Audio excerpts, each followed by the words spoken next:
Hello and thank you for joining us for this first ever virtual annual awards for the Alpaugh Family Economic Center.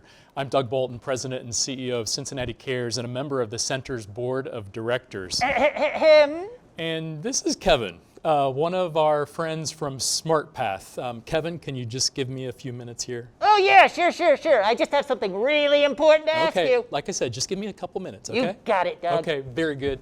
When COVID may have changed, the how of this event, what hasn't changed completely is the why that we're gathering today. We're here to pay tribute to some fantastic educators and business leaders here in the tri-state, people who live and breathe their commitment to the idea that economic education and research changes lives for the better.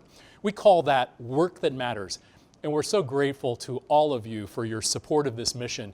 And if you want to show your support for the center and all of its great programs during this program, you'll find a donate button at the top of the screen. We're very pleased to have a global business leader, Cincinnati's own Kempczinski, CEO of McDonald's, join us to deliver the keynote address. Everyone loves a good hometown success story, and I know you're just as eager as I am to hear Chris's thoughts about how McDonald's has pivoted and innovated its way through an incredibly challenging year for the restaurant industry. All right, is it my turn yet? I think if you have a question. Yeah, I was hoping perhaps you could introduce me to Ronald McDonald. Now, Kevin, I hate to break it to you, but Ronald McDonald is not a real person, unlike you. What? He has to be real. I've seen him on TV. I was hoping he could sign my Happy Meal. Well, I'll see if Chris can help us with that. Oh, that would be great. It would make me so happy. Well, we'll have to work on that, okay? Yeah! Okay, let's get back to the program. So, maybe Kevin, you've seen we've got to be a little patient with him, but there's a lot of things that we have to get to first. So before we get to Chris and all of our honorees, I'd like to start things off by introducing you to the president of the University of Cincinnati, Dr. Neville Pinto.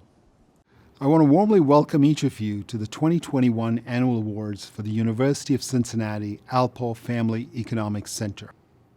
Congratulations to honorees today, and thank you to our guest speaker, Chris Kempczinski, for joining us. Over the course of 45 years, the center has brought financial education to more than 1 million school children. The center's executive director, Julie Heath, and its staff work diligently to reach students in lower to moderate income neighborhoods because they know that fewer than 4% of kids in those schools get any financial lessons in school. Changing this makes a transformational impact on their future. In sum, our Alpaugh Center is an outstanding example for inclusion, innovation, and impact, the 3 core values in UC's strategic direction, Next Lives Here. The center's work reaches children and teachers across the nation through its SmartPath financial education platform. Throughout our local region, it offers teacher development programs plus stock market games and a personal finance challenge to engage young minds in concepts that are foundational to our economy. When our country began having long overdue conversations about structural racism and the racial wealth gap, the center responded with a renewed commitment to social justice. It created a team of experts dedicated to producing materials to guide teachers through these profoundly important topics with their own students. The center is also home to a world-class team of researchers working with businesses and nonprofits across our region. My thanks to the Alpaugh Family Economic Center for continuing to reach as many students as possible during the pandemic. You're stepping up to bring the bright promise of financial literacy, which too often has been left out of the curriculum. The immense return on investment is nothing less than the empowerment of thousands of young minds every year. Keep up the great work.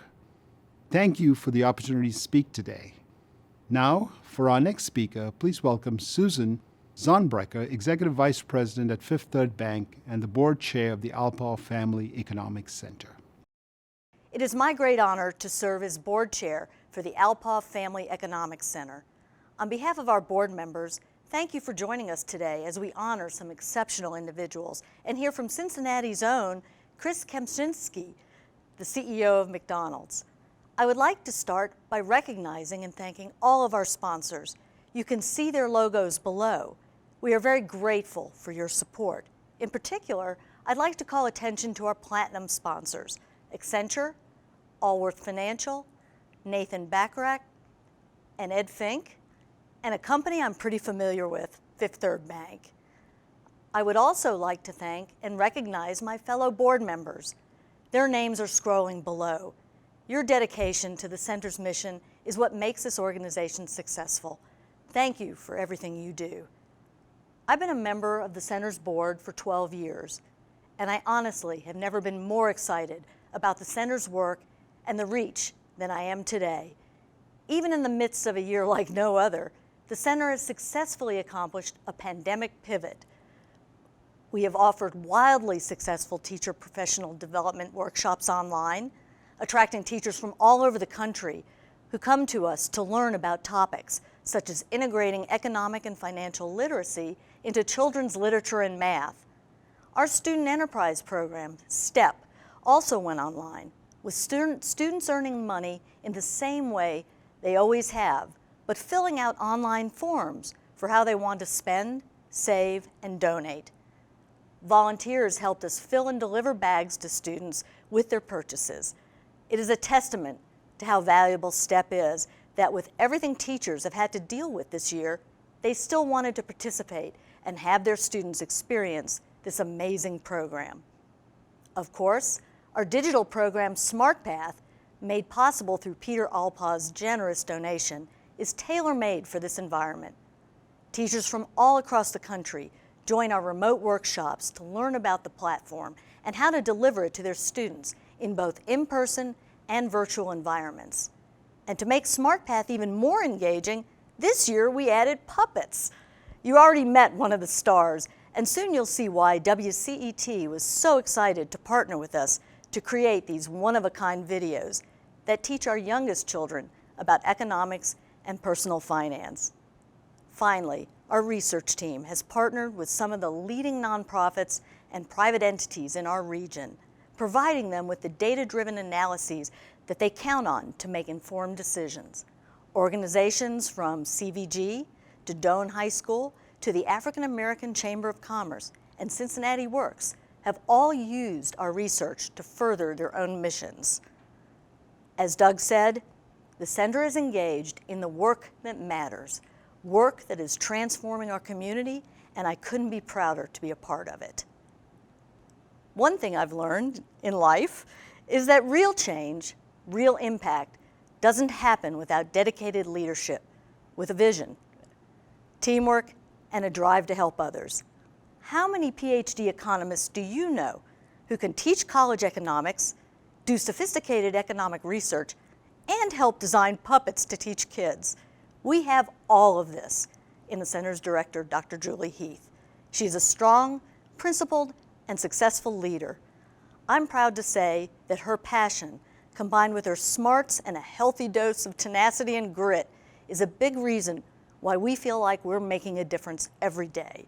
We're so fortunate to have her leading the way. It is my pleasure to introduce you to Dr. Julie Heath. Thank you, Susan. Doug and Susan both referenced the work that matters. For us, that's not just a hashtag, it's one of our core values. It's what we do. And our work does matter. It matters to the teachers who attend our professional development sessions, who often don't know where to find high-quality materials to teach economic and financial literacy, and lack the confidence to do so. Because a trained teacher has a very large return on investment, we make sure they know how to not only teach the content, but encourage and support their passion about it. It matters to the educators and parents of students with special needs, as economic and financial education materials for this population is virtually non-existent.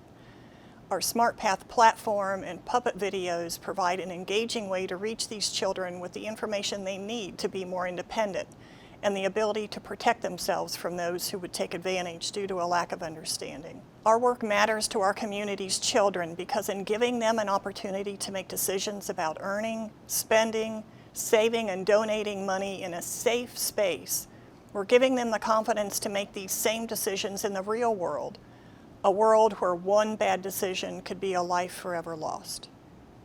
It matters because they develop pride in their ability to buy their own school supplies or gifts for their family, including Kroger gift cards for those who are experiencing food insecurity. It matters because we give them the opportunity to experience that heart and soul expanding feeling that comes from giving to others. Our work particularly matters to children of color and low-income children, only 4% of whom are in an educational environment where they receive personal finance lessons. How can we address generational poverty? How can we expect children to build a ladder to rise above their circumstances if we don't give them the materials to do so? How can we as a community address racial and social equity issues if the means for acquiring wealth are not equally accessible? And economic and financial education is surely one of those means. Our research work matters to organizations like Doane High School, who was able to use our analysis to articulate the impact of their efforts to get at-risk individuals a high school degree. Doane leveraged that analysis to raise almost $200,000 to equip their students with computers so they could do remote learning. Our work matters to our community and organizations like the African American Chamber of Commerce, who partnered with us to complete the nation's first study of the impact of Black-owned businesses on a metro area. Our work matters to our community and organizations like the Women's Fund, who partnered with us on a study to articulate the lack of labor market mobility for Black women in our region. Again, highlighting the need for solid empirics to inform the most critical discussions we're having as a community. This is what we do, the work that matters. One business, one nonprofit, one teacher, and one child at a time. I am profoundly grateful for my colleagues at the center who are engaged, hearts and minds, with this work every single day. And I'm grateful for your support. We couldn't do any of this, any of the work that matters, without you. Thank you. I've kind of thought of being a lawyer, and I'd really like to play soccer for the national soccer team. Walt Disney said, "Our greatest natural resource is the minds of our children, and those young minds are full of hopes and dreams. But all too often, the dreams are derailed by bad decisions about money." If you need a reason to believe in the importance of financial literacy, here are three. Nearly 75% of American workers live paycheck to paycheck. 40% of American families would struggle to cover a $400 emergency expense, and half have no retirement savings at all. I remember going to college and getting a credit card and then racking up $1,400 on my credit card, which took me forever to pay off. The memory of the stress of that is still vivid for Ann Kroger. She teaches third grade language arts and social studies at Kilgore Elementary. She and her students have participated in center programs like STEP and Market Madness for years.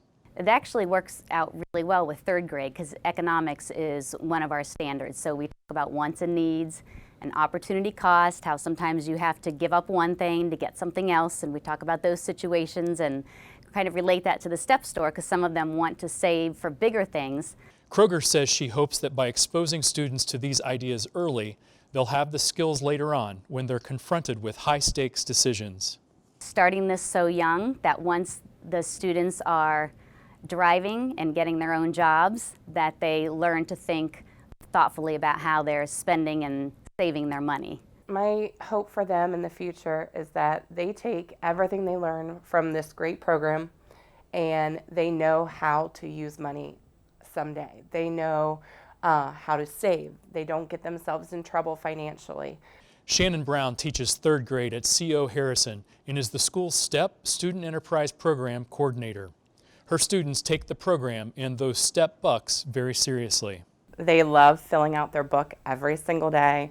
They are excited to come to school so that they get their $5 for being here on time. They really try hard for their good behavior. Their homework has improved drastically just because they want that $5. That feeling of satisfaction, the "I earned this," is an important part of the process, but students are also learning how good it can feel to be generous with that money. Our program that we donate our STEP bucks to is the animal shelter, and the kids in general absolutely love to donate to the animal shelter. So they're really, when they're at the STEP store, trying to think about, do I want to spend my money? Is that really important to me, or can I help an animal instead? Yeah, I mostly donate it all. It's something C.O. Harrison's principal, Brian Connors, sees too. Those kids walking around after they've donated and they have a sticker on that says I've donated money today, and they're showing off their sticker and showing that they've done something nice for somebody else. The methods we use to teach economics to students are ever evolving thanks to a changing economy and advances in technology. The professional development workshops we offer, they help teachers stay current. Catherine Holcomb is the Pathways instructor at Little Miami Intermediate School and a frequent attendee at our professional development events. And I came back to school that Monday, having done a workshop on Saturday, and read the picture book to my students, and we did a wonderful career web activity the very next day with little prep on my part. But I also left there with an understanding of some technology programming that I need to kind of check out. Whether the tools are technology like SmartPath Online Learning, or STEP, or Market Madness, the stock market game, or professional development, the point of all of this is to allow students to keep dreaming and to bolster those dreams with a framework of economic understanding so opportunities aren't lost to them. Because they are kids that I care about, I want them to be successful later. No matter what career path or vocation they choose, they're going to be faced with economic things, and the sooner that they're exposed to that, the better. And now I'd like to present this year's Educator of the Year award. Oh yeah, I love educators, especially my math teacher. So Kevin, tell me a little more about your math teacher. Did you enjoy your virtual education? Oh yeah, old Kev is good online, offline, in the room, on Zoom, boom, boom, boom. All right, well let's get back to the, Kevin, we'll come back to you, but let's get back to the Educator of the Year award. Yeah. Finally, I'm proud to be presenting it to Catherine Holcomb from Little Miami Intermediate School. I'd like to take this opportunity to say thank you to the UC Economics Center for recognizing me as Personal Finance Educator of the Year. It has been an honor to work with the center for a number of years now, both as an educator, as a student, as a facilitator. It's been a number of things in my life over the last few years, and they have done a phenomenal job in our community to prepare teachers to be good educators. At the end of the day, that's what we're out for. We're there to be there for our students in any subject area at any time, and the Economic Center has provided lots of opportunities for us to be equipped, especially in this challenging time of COVID and all of the changes that have been upon us. Places like the Economic Center have made a huge difference, not only in teachers' lives, but therefore in the lives of our students as well. So thank you for acknowledging the hard work that's being done in our classrooms, and thank you even more for equipping us to be able to do it. Again, congratulations to Catherine Holcomb. And now I'd like to present this year's STEP Leadership Award, and it goes to Ann Kroger from Kilgore Elementary School. Good afternoon. Thank you so much for selecting me for the 2020 Susan Sargent STEP Leadership Award. Receiving this award is an honor.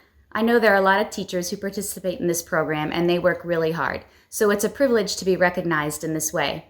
I am grateful for the opportunity to have been part of this program for the last 12 years. The STEP program makes learning about financial literacy fun, and this is something our second graders really look forward to as incoming third graders. It's one of the special things about third grade at Kilgore. Thank you to Erin, Katie, and Kathy, and everyone who makes it possible for students and teachers to participate in this valuable program. You are all wonderful to work with. Thank you again so much for this honor. Congratulations again to Ann Kroger. And now this year's winner for STEP School of the Year. It's also the biggest elementary school we serve. It's C.O. Harrison Elementary from the Oak Hills Local School District. Accepting the award from C.O. Harrison's is its principal, Brian Connors. Hey, my name is Brian Connors, and I'm the principal here at C.O. Harrison. I'm with Shannon Brown, one of our third grade teachers, and she is in charge of the STEP store here at C.O. Harrison. We just wanted to thank the University of Cincinnati for the honor of being the STEP School Store of the Year. We are very privileged to have this. The STEP store has been nothing but fantastic for our students and our community. We've brought economic awareness to our students, and it's something they really look forward to, and it's something we could not provide on our own. So thank you, UC, for a wonderful opportunity and for bringing the STEP store to C.O. Harrison Elementary School. Thank you, UC. Your program with financial literacy is amazing. We can't thank you enough for being named the STEP School of the Year. Congratulations again to C.O. Harrison. I now have the pleasure of introducing a woman who is a great friend of mine, who is one of the highest ranking female executives at U.S. Bank when she left to start her own company and now operates 6 McDonald's franchises here in Greater Cincinnati. Cynthia Booth serves on a number of nonprofit boards, including TriHealth, and for-profit boards like First Financial Bancorp and the Cincinnati USA Regional Chamber of Commerce, among a number of other activities in Greater Cincinnati. It's my pleasure to now introduce you to Cynthia. Good afternoon. I am Cynthia Booth, McDonald's owner-operator in Cincinnati, Ohio. I am the proud owner of 5 McDonald's restaurants. I could not be more proud today to introduce to you the President and CEO of McDonald's Corporation, and he's also a Cincinnati native. Chris joined McDonald's in 2015 and became President and CEO of McDonald's Corporation in 2019. It has been through his vision, commitment, and tenacity to encourage our brand to be the best brand that we can be. He has encouraged us to modernize our restaurants and really give back to our communities. I could not be more proud of what he has accomplished in just a short period of time. And we demonstrate that through providing jobs for our high school students, to providing support for our first responders, to donating food to those who are in need. And we're also very proud of the Ronald McDonald House, that house that provides a safe haven for families who are in need of just a warm bed, a good meal, and a smiling face as their children are being cured in Children's Hospital. So today I could not be more proud of who we are as a brand. I'm extremely proud to be a McDonald's operator. It is my pleasure to introduce you, ladies and gentlemen, to the President and CEO of McDonald's Corporation. Thank you, Cynthia, for that wonderful introduction. It's such a special privilege to be with all of you today and to feel so connected to home. I don't think it should come as a surprise to anyone these days that the CEO of McDonald's grew up in Cincinnati. You know, Cincinnati has so many things that connect it to McDonald's, starting with the Big Mac Bridge, an actual bridge with 2 golden arches on it.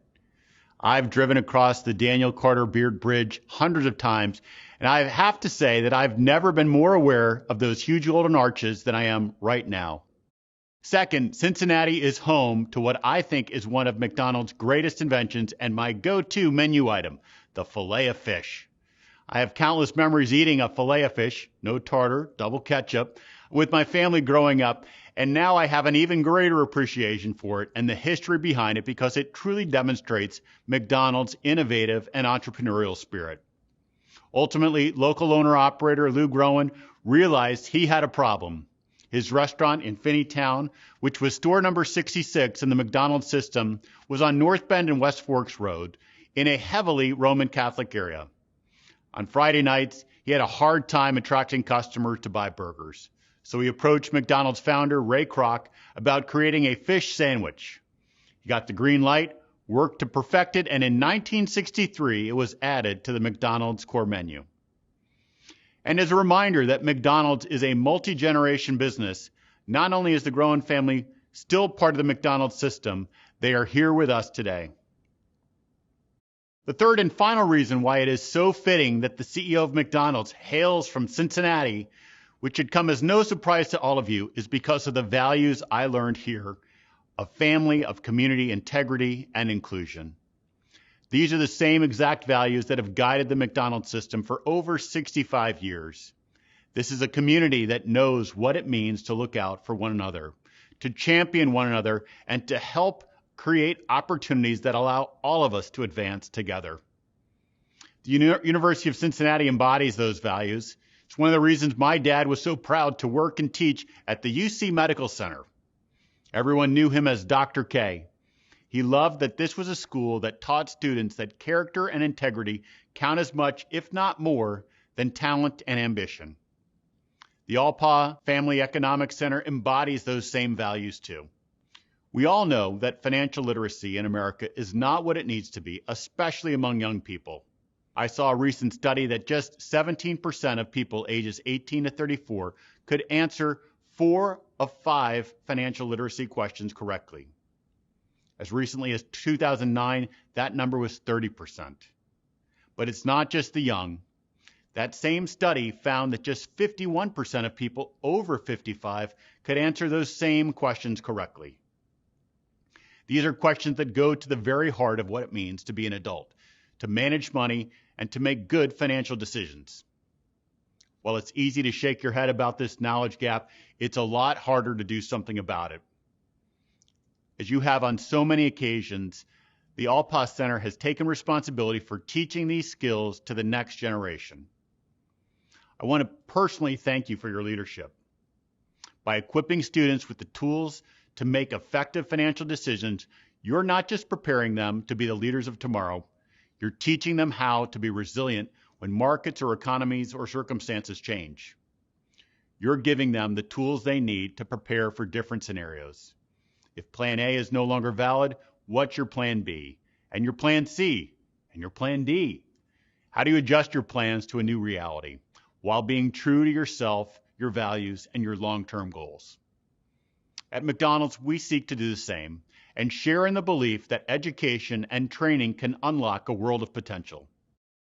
So many first-time workers learn skills for life at McDonald's, from teamwork and communication to managing operations and effective customer service.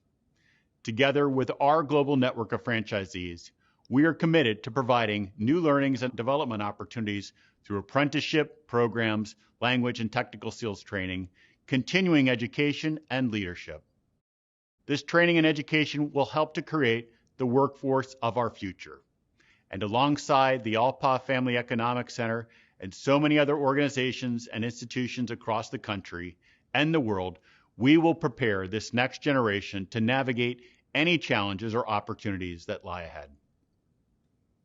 I think everyone here today understands just how quickly scenarios can change, how vital training and education is, how fluid markets can be, and it's something we've all faced head-on throughout this past year.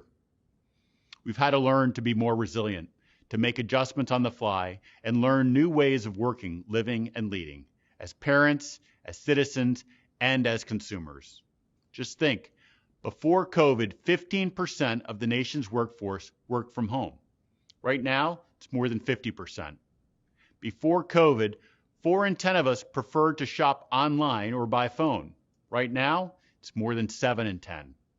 And since the start of the pandemic, takeout and delivery has become a part of people's routines, with 68% of consumers more likely to purchase takeout from a restaurant than before.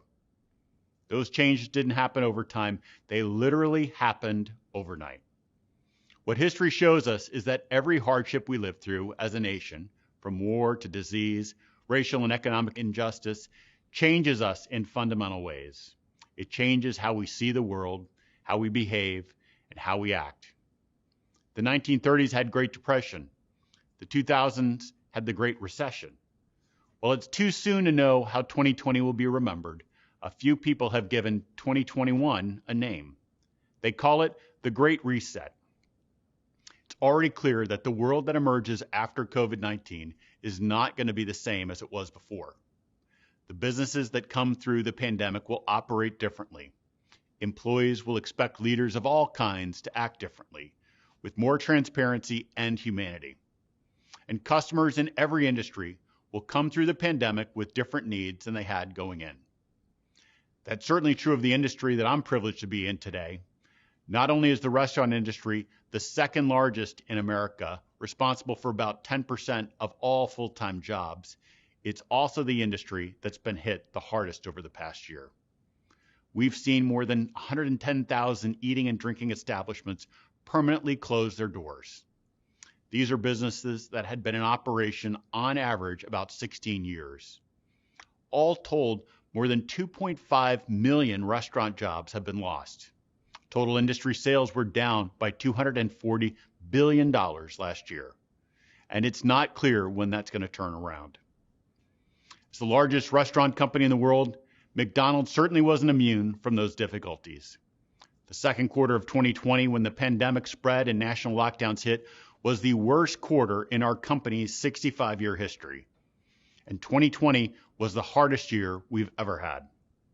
but I've never been more proud of a group of people than I am today of the restaurant crew, company employees, operators, and suppliers of McDonald's. Their dedication to our customers and communities was on display every single day in 2020. Because of them, we managed to come into 2021 from a position of strength. Like every business in 2020, and certainly every business leader that joins us today, we've been reminded of a lot of important things about ourselves and our companies the past year. In fact, there are 3 truths in particular that I believe are especially relevant to us today.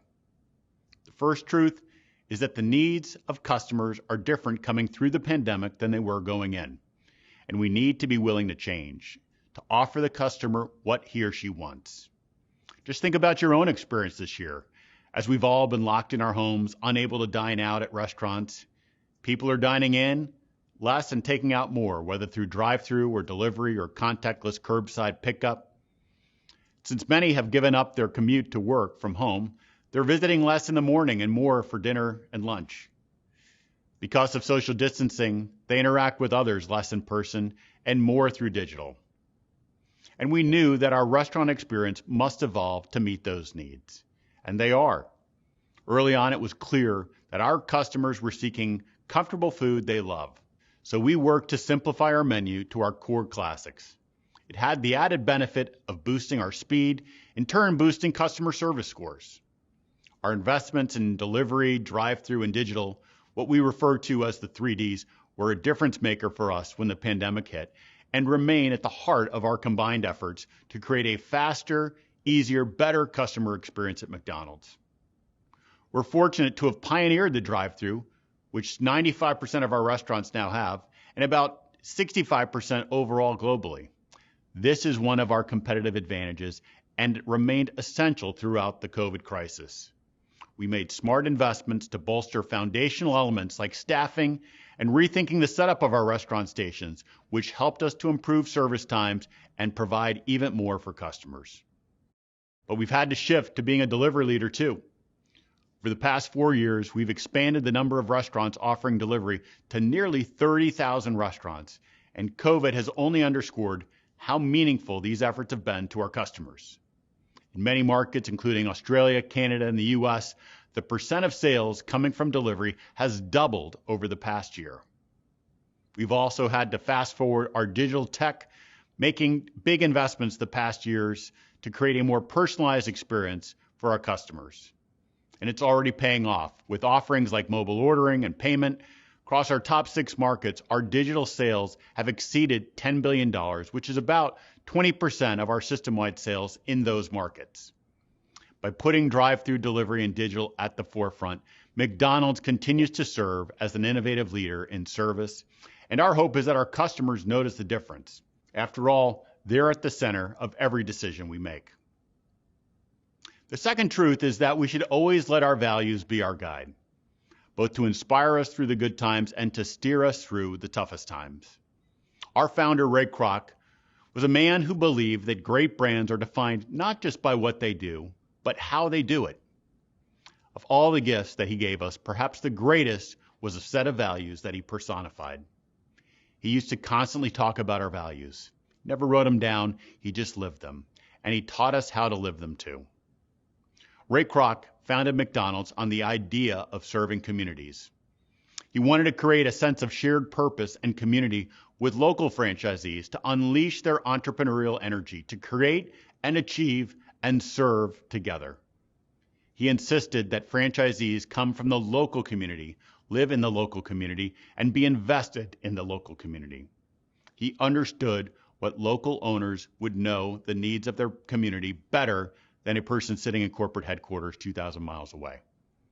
That's the model we follow to this day.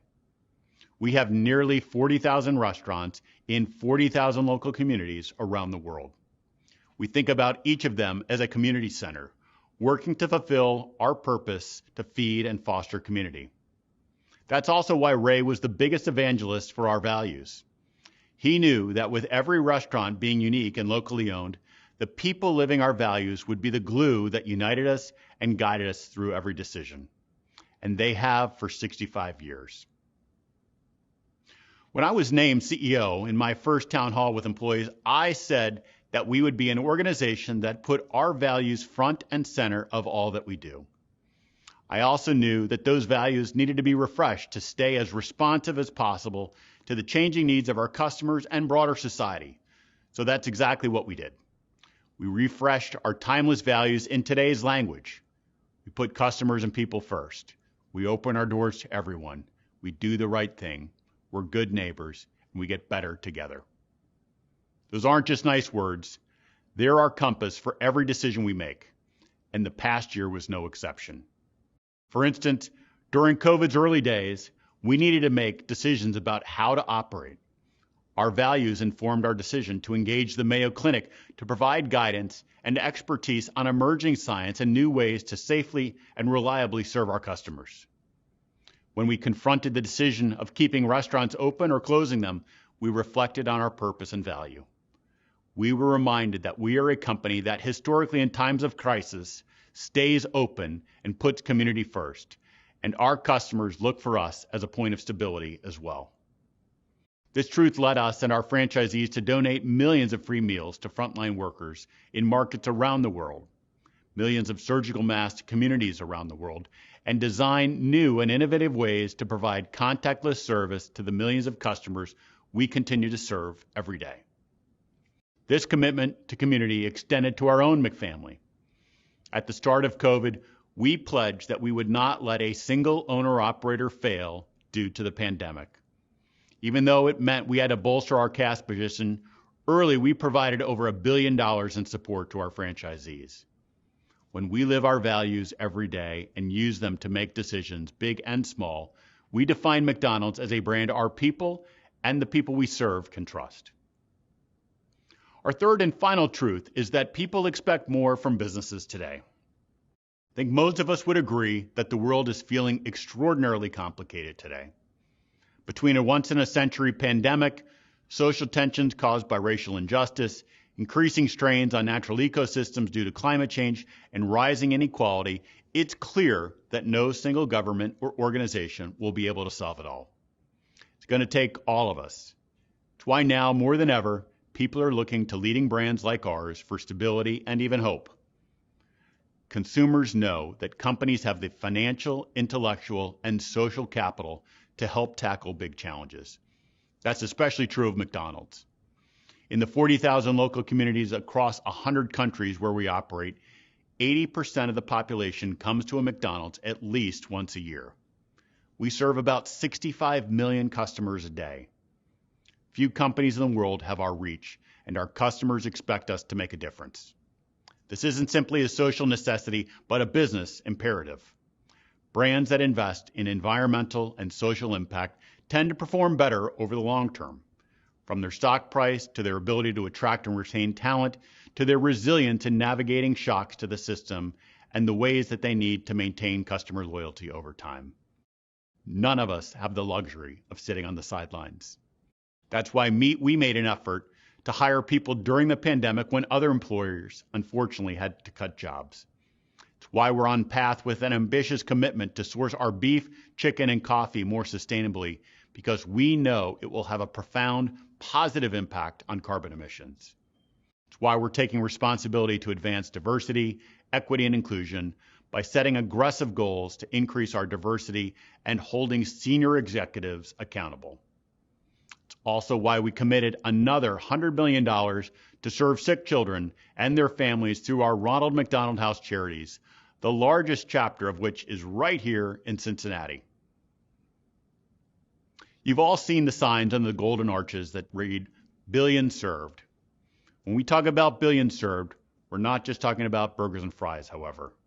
We're also talking about the billions of times we've served our customers, crew, franchisees, farmers, and suppliers. Every time somebody orders something from McDonald's, our restaurants and employees are doing something more than serving a warm meal. We're serving our communities. That foundation of service, that emphasis on letting your values be your guide, is something I learned right here in Cincinnati. The further and further I get from Indian Hill High School, the more I appreciate the foundation that it provided for me. I have never felt unprepared for what was next. It's no accident that this community has a bridge with 2 golden arches. It's a privilege to be part of this community and the incredible Alpaugh Family Economic Center that is providing exactly the same kind of foundation for students today. You bring meaning to the phrase, pay it forward. I want to thank you for listening. I look forward to your questions, and thank you for inviting me. Thanks again, Chris, for addressing us here at the Economic Center. We know how challenging the times are today in managing business, and just hearing those words was just very, very helpful to us all. So in addition to delivering that fantastic keynote address, Chris has agreed to answer some questions posed by both our Platinum sponsors as well as students at his alma mater, Indian Hill Schools.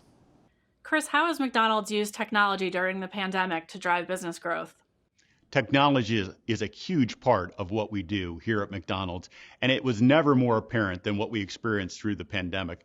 Just to give you some sense, we spend about $1 billion a year on technology and digital investments, and it helps power things like our digital app that you can go and order McDonald's, delivery through Uber Eats, our drive-thrus and the outdoor digital menu board that you see, but also sort of the behind-the-scenes things like calendaring and our production system in the restaurant. So we are a huge user of technology, and it has, I think, been for us one of the things that has set us apart over the years. When you think about McDonald's, what do you think about? Speed of service enabled by technology, ease of ordering enabled by technology, and the way that our product has a consistency of quality around the world, all enabled by technology. So for us, thank goodness we have a history of being really ahead of the curve in investing in technology, because it was a big part of our success as we navigated through COVID.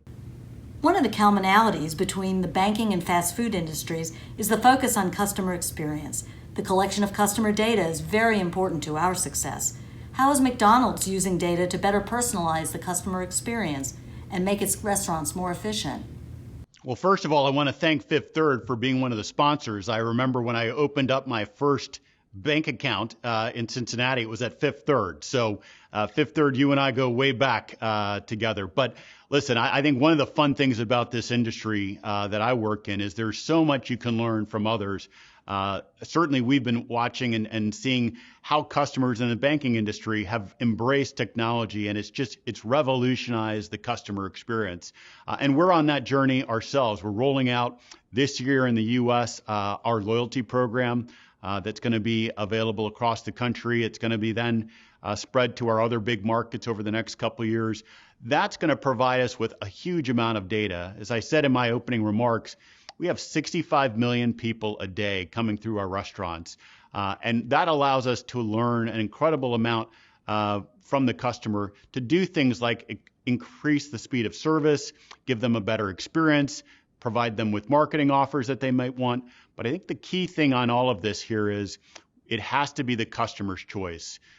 One of the things we spend a lot of time on is making sure that when customers were collecting data, that they have the option to opt in or to opt out, because part of this all goes to trust. And when you're a brand like McDonald's or a brand like Fifth Third, your ability to collect information to improve the customer experience has an embedded level of trust that the customer is placing in all of you. So we take that responsibility very seriously, but I think for us, it's going to be something over the next few years that has the potential to really improve the experience that we offer our customers across the world. What sort of motivation or advice would you give your high school self looking back at it now? Hey, Julian. Well, first of all, go Braves. So thanks for the question.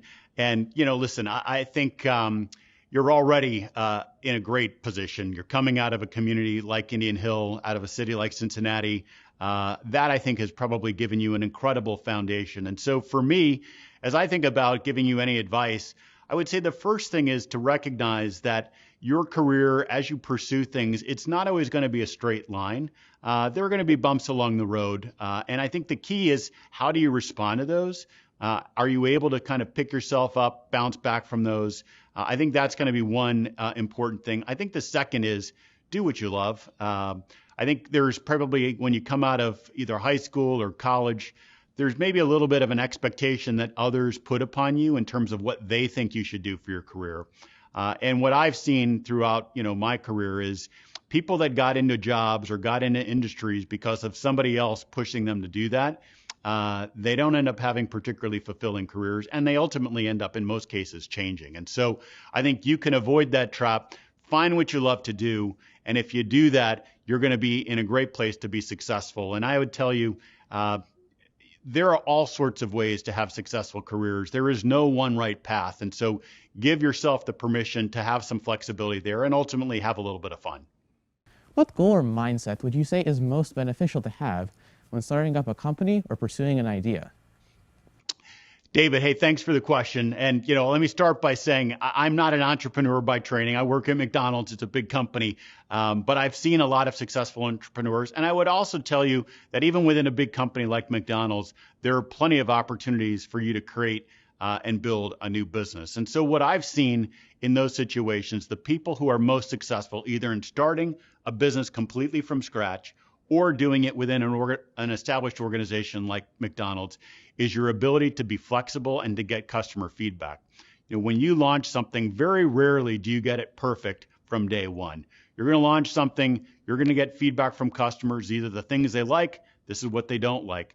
How are you able to pivot? How are you able to incorporate that and improve the product? I think that is a key part of being successful as an entrepreneur, either on your own company or doing it within a big organization like a McDonald's. Hi, I have a question. So my mom loves your Coke because it's different and it's really good, and I love your ice cream sundaes. So maybe if there's any way you could make a Coke ice cream, that would be really good, since we love your Coke and yours ice cream. It would be really good. Thank you. Bye. Hey, Aiden, I love the idea. You know what? That's one of the great things about working at McDonald's. People give you so many incredible ideas. And yes, the McDonald's Coke is better, in my opinion, than anywhere else. We have a great relationship with Coca-Cola Company. We have for over 65 years, and we have a great Coca-Cola product. I also, little known secret, I don't know if you know this, Aiden, but I love McDonald's ice cream. In fact, I have McDonald's ice cream a couple times a week. I used to say every day, but I've cut back a little bit on that. But I have it a couple times a week, and it is a fantastic, fantastic product. So this mashup idea, let's take Coke, let's take the ice cream, let's do the best of, I like it. I'll bring it back to the menu team and see what they do with it. But thanks for the ideas. Thanks for supporting McDonald's and for your love of the brand. And what makes my job so fun is just getting feedback around how we make the product even better at McDonald's. So thank you for that, Aiden. Hi, Chris. I'm Amy Wagner from Allworth Financial. Our question for you today is, if you could sum up McDonald's branding strategy in just one sentence, what would it be? So the McDonald's brand is everything. As a franchise company, what we sell is the brand. The power of our brand is why a franchisee comes into the system, ultimately why a customer visits our restaurant. We have a saying here at McDonald's, what our purpose is as a brand, and it is to create delicious, feel-good moments that are easy for everyone. And if you take those in the individual parts, delicious, it's the food that we serve. Feel-good moments, it's those connections that you get over food with loved ones, friends, family, etc. Ease, we have to be all about ease. And everyone, we are an inclusive brand. We are probably one of the world's most inclusive brands. When you go to our restaurants, you see young, old, rich, poor, all different ethnicities. That's the power of McDonald's. And so for us, it's continuing to stay true to our purpose. We are here to create delicious, feel-good moments that are easy for everyone. And that's been the foundation that we've built this great brand on. It seems like no matter what the story is, there's a Cincinnati connection. In honor of our keynote speaker today, we wanted to share a great Cincinnati McDonald's story with you. If you spent any time down at Cincinnati Children's main campus, you've probably seen the Ronald McDonald House on Erkenbrecher Avenue. What you may not realize is that after a huge expansion project last year, the Cincinnati Ronald McDonald House is the largest in the world. Of course, the Ronald McDonald House is a godsend to thousands of families every year, providing them with housing and support as their critically ill children receive medical care. The expansion added 99 more guest rooms, expanded the house's kitchen and dining areas, and created new play spaces and more for the families who stay there. So tonight we're also honoring two business leaders here in Cincinnati who've demonstrated a commitment to financial education that's measured not in years but decades. You know them from radio and television, and one of them is a familiar face here on the center's board of directors as well. But do you know how Nathan Bachrach and Ed Finke got their start in business and on the airwaves? I misdialed a phone number, and I called up looking for somebody else, and he answered the phone. And I said, whenever this guy gets back from lunch, would you have him call me? I want to do seminars together. And he said, well, he's retiring, but it's me. And I said, well, this is Nathan. And he said, this is Ed. A misdialed number leads to a business partnership and then to the idea of Simply Money, the foundation for a media enterprise spanning radio, television, and newspapers. Well, the timing was perfect. In the early 90s, 401ks were just starting to build up a head of steam because the old traditional pension plan where the employer made the decision on how investments were, or how money was invested and then gave you the gold watch and the income for life, those were gone. With that seismic shift in how Americans save to retire came questions for employees who suddenly had to make those decisions for themselves, but many lacked a fundamental understanding of the financial industry. There's two things that you never learn about in school: how to raise children and what to do with money.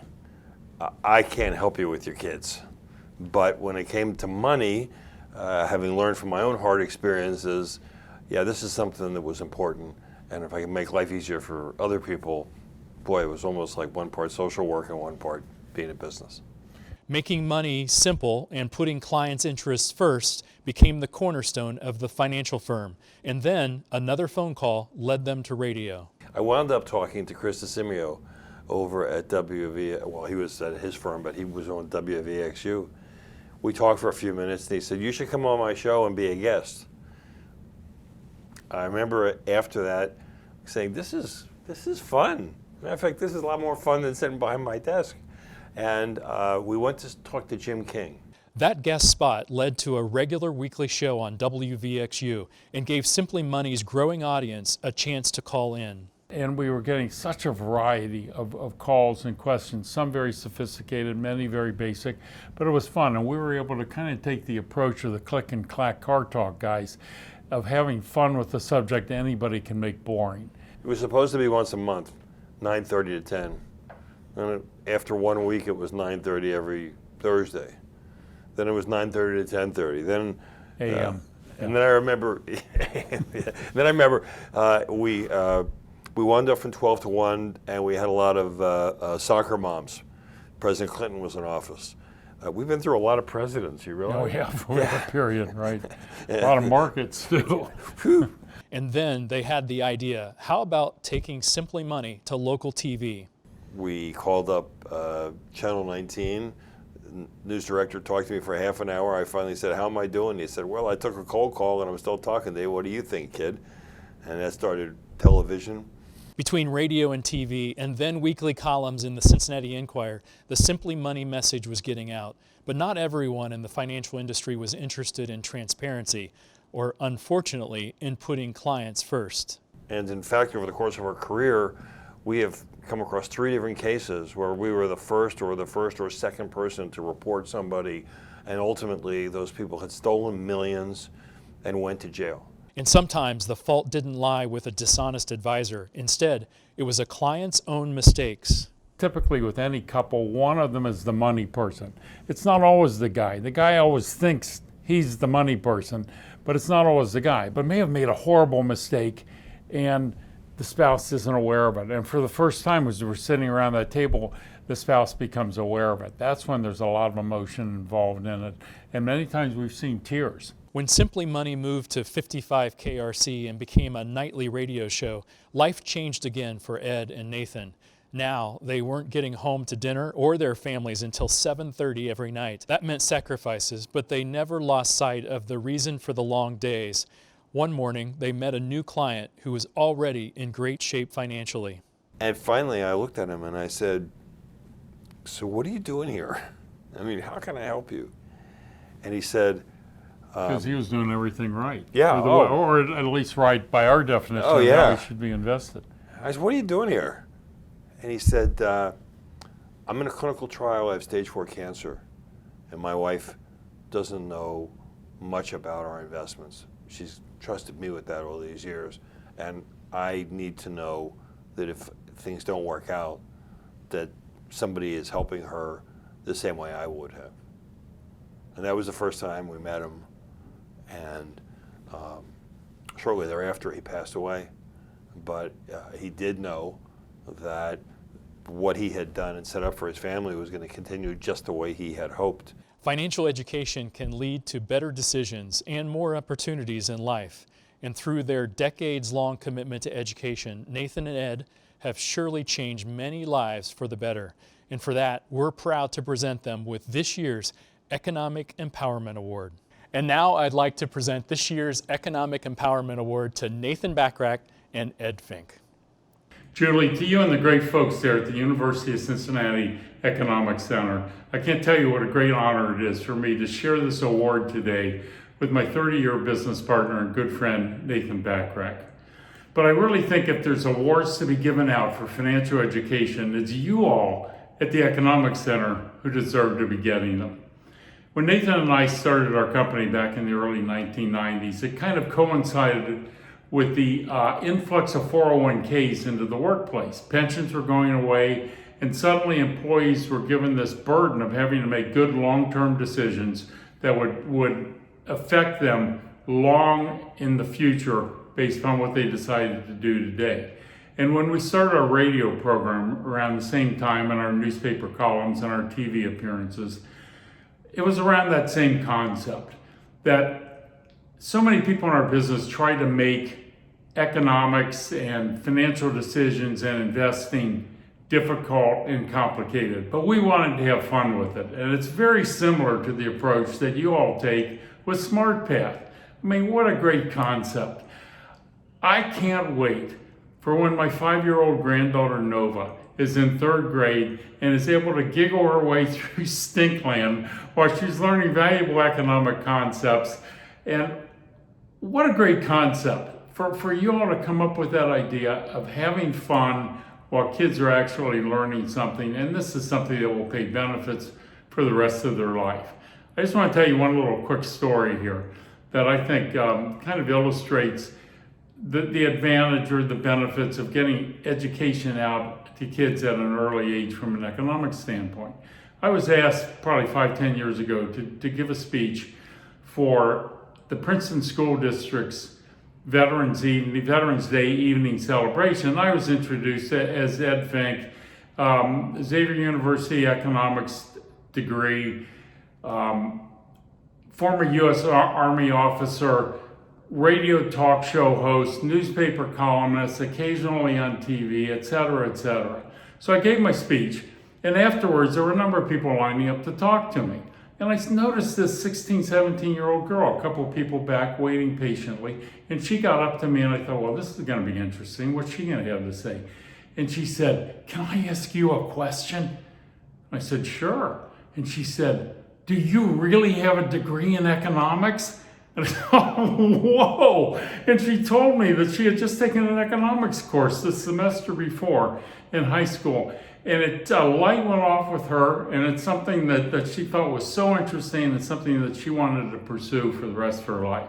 So I think the takeaway here is, as you're doing this education for school kids and high school kids, you never know when the next Julie Heath is sitting in that audience. So keep fighting the good fight, and thank you so much for this terrific award. Good afternoon, and I want to thank the Alpaugh Family Economic Center for this award. I think if 30 years ago you had said to me, wow, if you work hard, there's one award that you could get, this would be it. And I know, I feel sort of like at the Academy Awards when I want to thank the Academy, or in this case, I want to thank the Economic Center. I first, of course, have to thank my wife and my family for putting up with me over all these years. Most importantly, for how the imposition of doing what I had to do sort of changed our family lifestyle so that 7:30 was a standard dinner time regardless of what everybody else in the neighborhood might be doing. And of course, I have to thank Ed, who who I hate to follow because he always says all the things I wanted to say and then leaves me to kind of clean up at the end. And he's been an incredible partner, and when I think about it, I've spent more daylight hours with him over the last 30 years than I have with my wife, Marcy, which I think, in her case, maybe she's grateful. I want to thank Peter Alpaugh and the Alpaugh Family Economic Center for helping to support this organization to get it to the point where it is. It seems funny that I should say, wow, financial education, what a concept. Because 30 years ago, when Ed and I started, we thought there was no way in the world that anybody would want to hear what we'd have to say about financial education. But as we knocked on doors, College of Mount St. Joe, and Ed went there, when he went to corporations, when I went to credit unions, when we went to WVXU, 55 KRC, WLW, Channel 19, and we said, hey, how about if we do something to get people smarter about money? I will tell you, every time it was a yes, which really told us over the years it was the right thing to do. And that made all the hard work actually really, really easy. I hope that in the years ahead, this is an award that lots of people in the financial industry really work to want to achieve, that they create a body of work for themselves and their companies where they're transparent and they make the money game simple and easy to understand. When we started Simply Money, we said, it's a show designed to save you money, make your money, and dedicated to the concept there's nothing complicated about the money business except some of the people in it. I hope we can keep it getting uncomplicated. My concern, and I work in an industry where trying to understand statistics is like taking a drink from a fire hydrant. I'm concerned of a couple of statistics that trouble me.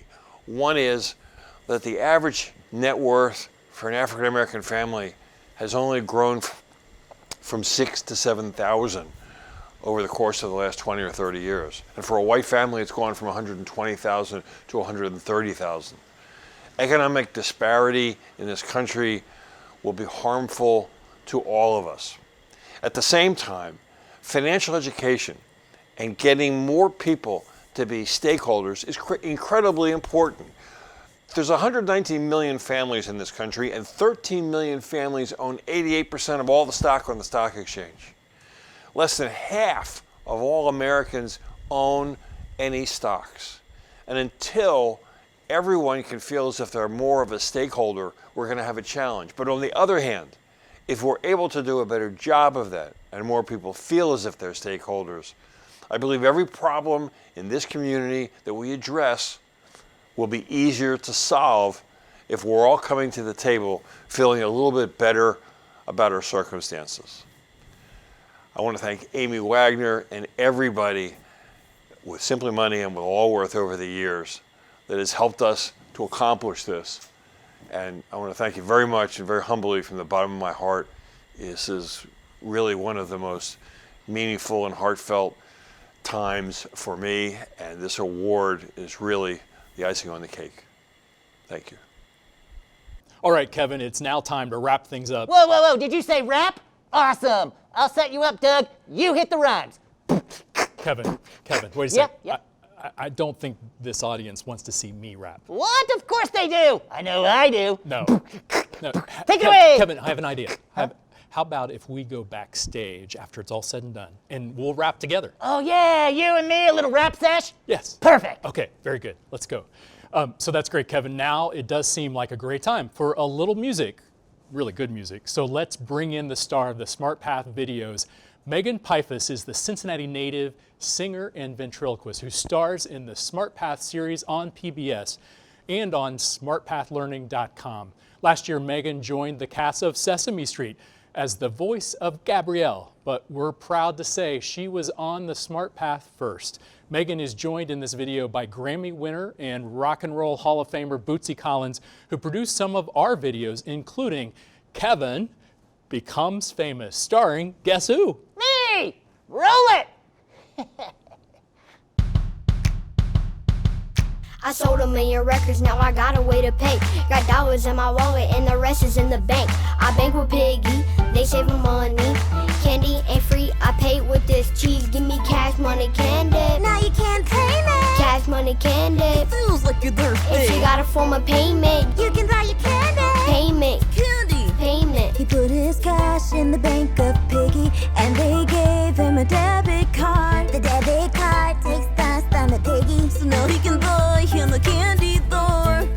I don't wanna use any funds from my bank, I could borrow Kitty's funds with the card in my name.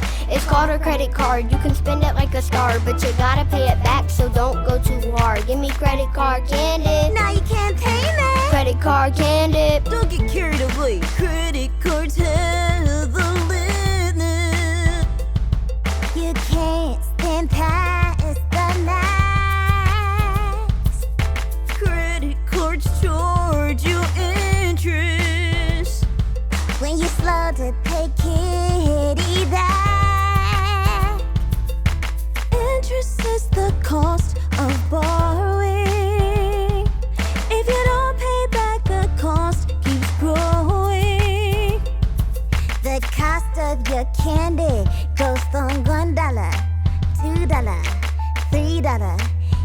Interest, just pay kitty back.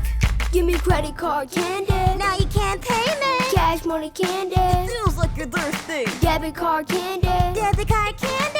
Cash money candy. Cash money candy. Oh, I thought we were still singing. On behalf of the board and staff of the Alpaugh Family Economic Center, I'd like to congratulate Ed Finke and Nathan Bachrach, as well as Ann Kroger, Catherine Holcomb, and C.O. Harrison Elementary on their awards today. I'd also like to thank Chris Kempczinski for his fine keynote address, answers to some of your questions, and for his commitment to financial education. Thank you all for joining us. It wasn't the same as seeing you all in person, but we hope you've enjoyed this as much as I have. And as always, we are truly grateful for your support of the center's programs. Now more than ever, it's clear that financial education and economic research are important to driving good decision making and in turn making our communities stronger. That's why your donation is more important than ever, so be sure to click at the top of the screen to donate now. This is truly work that matters, and so thank you for being here and have a great rest of your day.